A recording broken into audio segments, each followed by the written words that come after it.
समय का पता कथा में ही पता चलता, कितनी तेजी से निकलता है समय। इंसान इतनी जल्दी गंवाता है, इतनी जल्दी गंवाता है, उसकी कोई कीमत नहीं है। समय की कीमत है क्या? नहीं है। लेकिन ट्रेन छूट रही हो तब महाराज एक एक मिनट, एक एक सेकंड बहुत कीमती लगती है। बस छूट रही हो, फ्लाइट छूट रही हो, और ट्रैफिक जाम, आप ट्रैफिक में फंस गए, जाम में फंस गए, तो महाराज एक एक सेकंड, एक एक मिनट आपको कीमती लगती है। हाय राम, हम जल्दी पहुंच जाए। तब समय का पता चलता है, समय कितनी तेजी से व्यतीत हो रहा है, और हम तो सालों के साल व्यतीत कर देते हैं। किसी ने पूछा, कोलू जानते हो? हाँ, पहले, अब तो मशीनें आ गई है तेल को निकालने के लिए, जैसे राई है, सोयाबीन है, उसका तेल निकलता है, तो उनके लिए अब तो मशीन के संसाधन आ गए हैं कि फैक्ट्रियां लग गई, मशीन ही अपने आप सब पीस करके तेल निकाल देती है, छिलका छिलका अलग कर देती है। लेकिन पहले मशीनें नहीं थी, तो लोग बैल को लगाते थे, और एक पत्थर होता था जो ऐसे बैल से बांधा जाता था, बैल ऐसे घूमता था और वो चलता था, चाक चलता था जिसमें तेल पिरोया जाता था। तो वो पूरे दिन बैल ऐसे ऐसे घूमता रहता, चाक के गोलम गोल गोलम गोल गोलम गोल। किसी ने उस बैल से पूछा, भैया कितने किलोमीटर चल दिए? तो उस बैल ने कहा, भैया हमारे अनुमान से तो हम 50 किलोमीटर चल दिए। बोले, अच्छा 50 किलोमीटर चल दी, तो फिर तुमने बहुत बड़ी यात्रा कर ली होगी। कितने कितने जिले तुम्हारे और कितने कितने नगर कस्बे तुम्हारे बीच में पड़े? बोले, नहीं नहीं, हमारे बीच में तो कुछ नहीं पड़ा, बस हम इसी गोलम गोल में घूमते रहे, पर हमें पक्का अनुमान है कि हमने 50 किलोमीटर चल दिया। और यही जीवन का होता है। किसी से पूछो, हम 75 वर्ष के, हम 55 वर्ष के, और इस 55 वर्ष में किया क्या था? सो गोलम गोल परिवार में ही घूमे थे महाराज, वही कोलू के बैल की तरह। और हम सोचते हैं कि हमने इतने उम्र तय कर ली, हमने ये कर लिया, हमने वो कर लिया।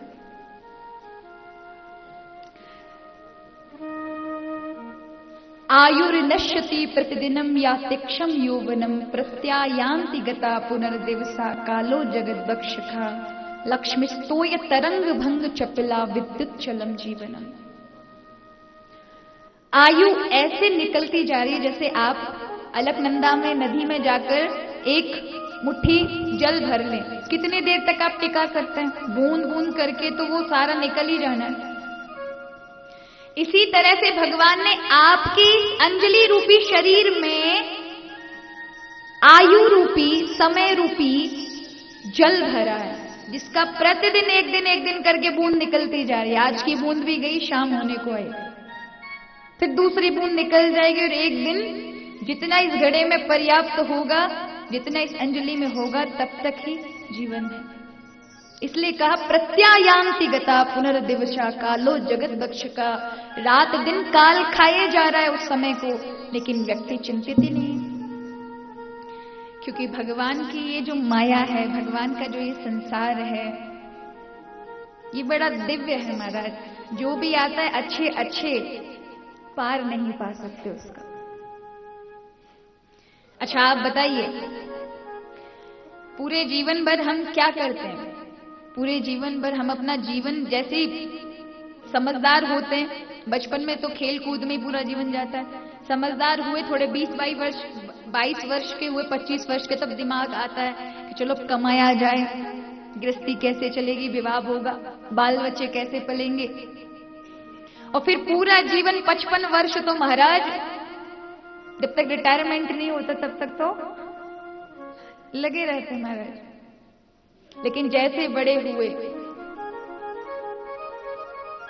सोचते हैं कि अब आनंद मिलेगा, अब जीवन का, लेकिन वहां तक पहुंचने के बाद इंसान को जीवन का पूरा अनुभव मिल जाता। जो नहीं समझ पाते वो मूर्ख हैं।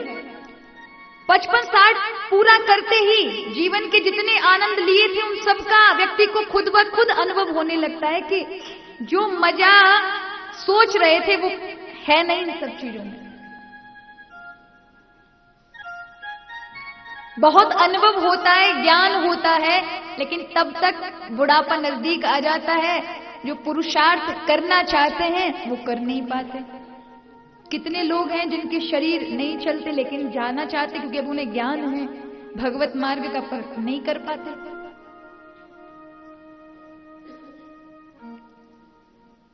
तो समय पूरे जीवन भर कमाया, लेकिन समय उससे भी बड़ा कीमती है। पूरे जीवन की कमाई एक तरफ और 80 सेकंड 60 सेकंड अगर मांगो वो आपको मिलने वाली नहीं है। कौन बड़ा, पैसा या समय? समय बड़ा है, लेकिन दुर्भाग्य है इंसान पैसे को सोचकर खर्च करता है पर समय को बिना सोचे समझे। महाराज जहां मन आ रहा सो अपना समय बर्बाद करें, इधर बैठ, फालतू चीजों में बैठ।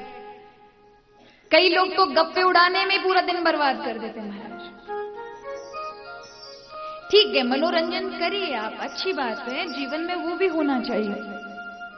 अगर जीवन बिल्कुल ही नीरस रहे, इसलिए कहा ना तो अति, अपने जीवन के साथ अत्यधिक अति मत करिए, ना अति खुला छोड़िए, बीच में समता में रहिए। कई लोग ऐसे अपना जीवन बना लेते कि इतना नियम, इतना व्रत और इतना जप और इतना तप और इतना सब कुछ रात दिन के जीवन में रस ही नहीं आता, आनंद ही नहीं होता।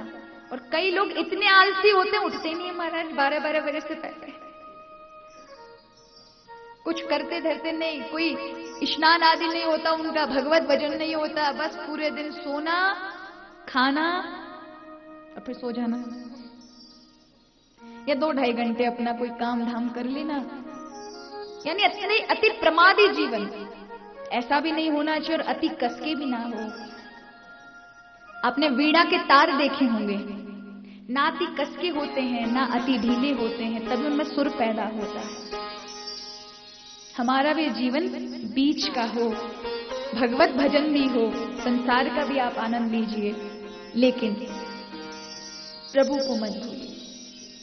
समय को याद रखिए, समय बड़ा कीमती है महाराज।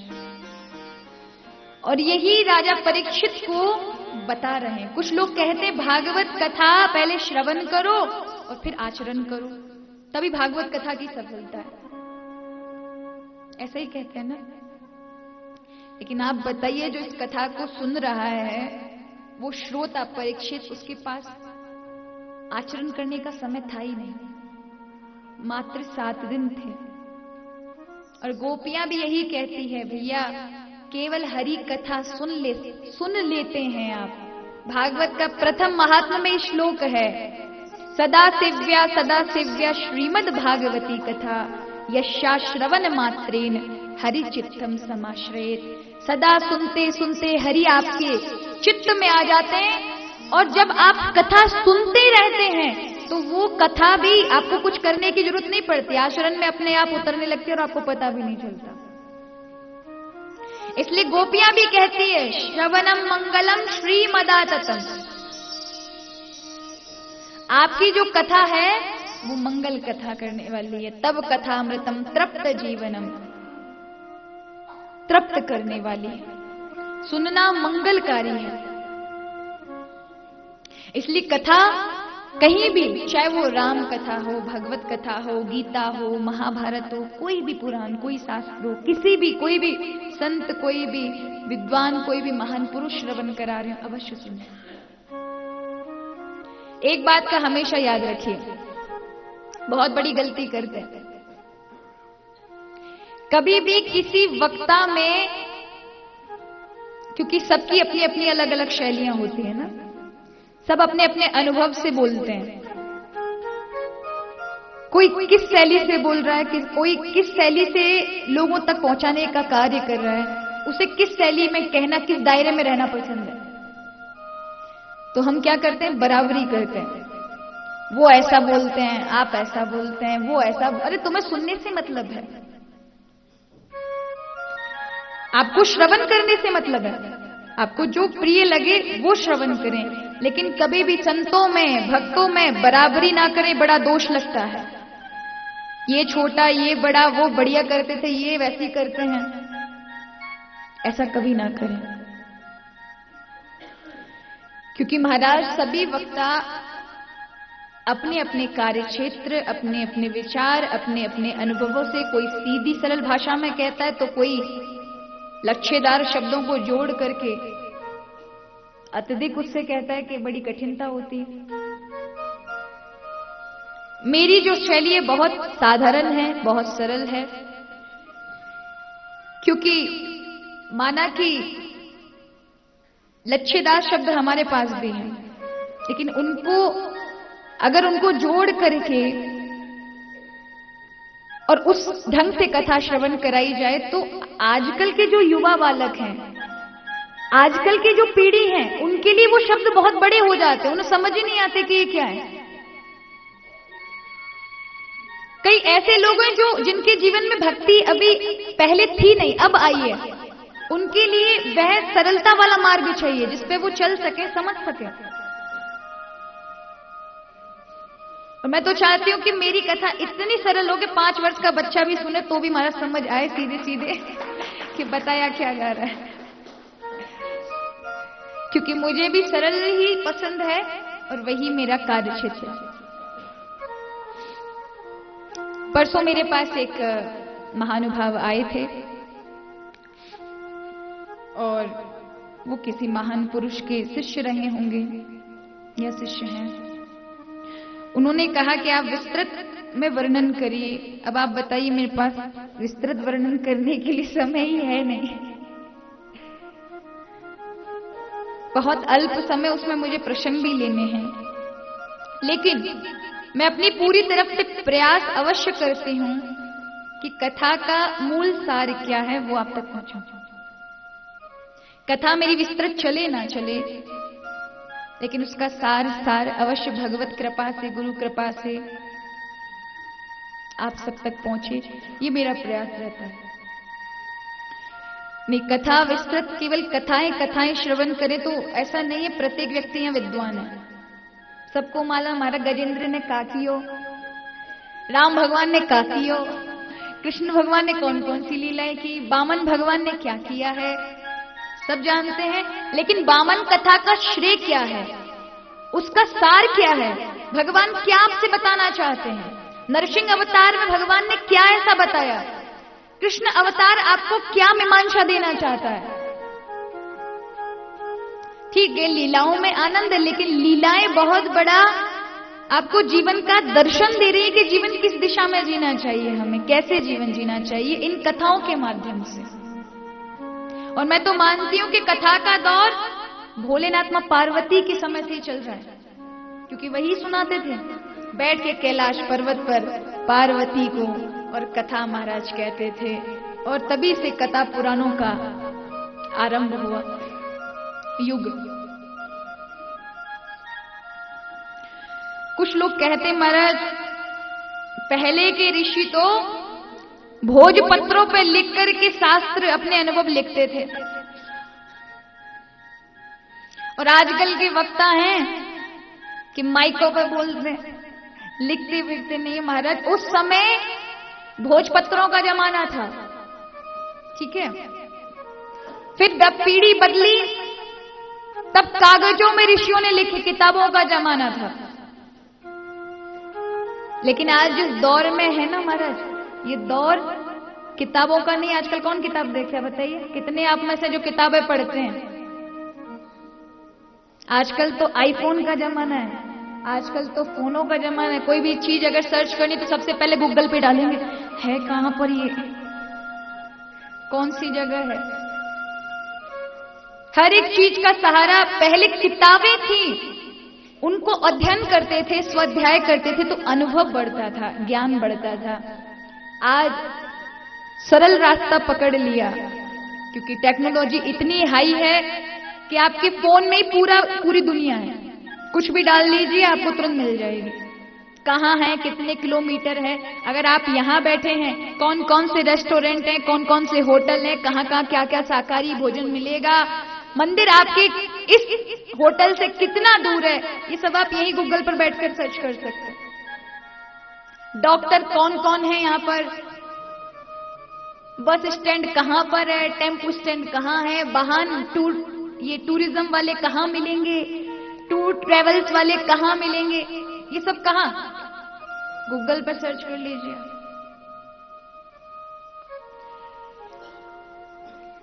पहले के जमाने में, आज माता पिता बोलते हैं कि बेटा तो हमेशा फोन ही पकड़ा रहता है, जब देखो जब केवल फोन ही फोन। लेकिन याद रखिए, आज उस टेक्नोलॉजी में लोग जी रहे हैं।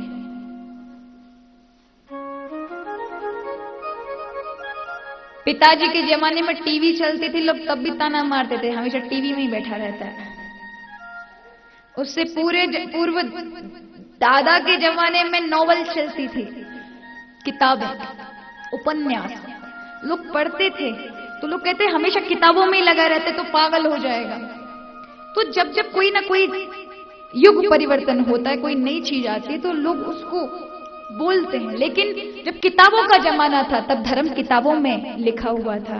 जब टीवी का जमाना आया तो बड़े बड़े चैनल आ गए, साधना जैसे चैनलों ने उस माध्यम से धर्म को स्थापित करना चाहा। भगवान राम की कथा, कृष्ण कथाएं आरंभ हो गई इन्हीं टीवी चैनल्स पे। और आज फोन का जमाना आ गया, तो जैसे जैसे युग बदला और ऋषियों ने, संतों ने माध्यम अपनाया धर्म का प्रचार प्रसार करने के लिए, उसी तरह से आज फोन में भी इतनी सरलता से धर्म का प्रचार प्रसार होना बहुत आवश्यक है। क्योंकि फोन में अच्छी चीजें भी हैं और बुरी चीजें भी हैं। अच्छी चीजें, बुरी चीजें जितनी सरलता से मिलती हैं, उतनी उससे भी ज्यादा सरलता से धर्म वहां प्राप्त हो, अध्यात्म वहां प्राप्त हो, विचार अच्छे वहां प्राप्त हो। इसलिए फोन बुरा नहीं है, ये टेक्नोलॉजी बुरी नहीं है। बुरे तो हमारे विचार हैं कि हम क्या देखना पसंद कर रहे हैं। वहां तो दोनों ही चीजें अच्छी भी हैं, बुरी भी हैं, पर आप क्या देखना पसंद करते हैं, ये बहुत महत्वपूर्ण है। तो कुछ लोग कहते हैं कि भैया भगवान ने ये शरीर दिया है, भगवान ही चलाने वाले, भगवान ही सब कुछ देख रेख करते हैं, तो ये भगवान हमें जब चलाते हैं, भगवान ही सारी सृष्टि चला रहे, प्रत्येक व्यक्ति के अंदर बैठे हुए हैं, तो फिर हमसे पाप क्यों करवाते हैं, हमसे पाप क्यों होते हैं, भगवान बुरे काम क्यों करवा